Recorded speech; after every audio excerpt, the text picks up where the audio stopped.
When I was a young man growing up in New York City, I refused to pledge allegiance to the flag.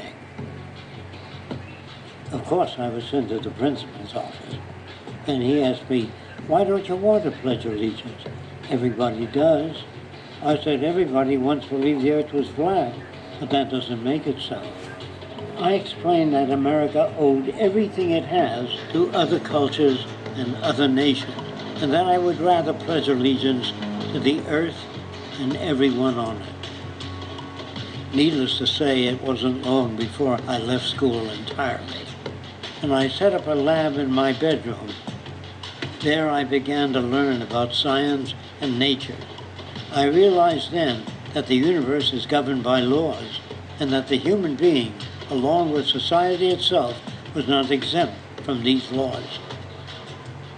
Then came the crash of 1929, which began what we now call the Great Depression. I found it difficult to understand why millions were out of work, homeless, starving, while all the factories were sitting there. The resources were unchanged.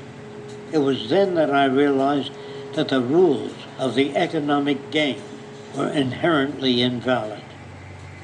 Shortly after came World War II, where various nations took turns systematically destroying each other. I later calculated that all the destruction and wasted resources spent on that war could have easily provided for every human need on the planet. Since that time, I have watched humanity set the stage for its own extinction.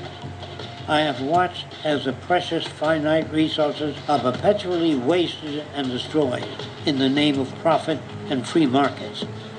I have watched the social values of society be reduced into a base artificiality of materialism and mindless consumption. And I have watched as the monetary powers control the political structure of supposedly free societies. I'm 94 years old now, and I'm afraid my disposition is the same as it was 75 years ago. This shit's got to go.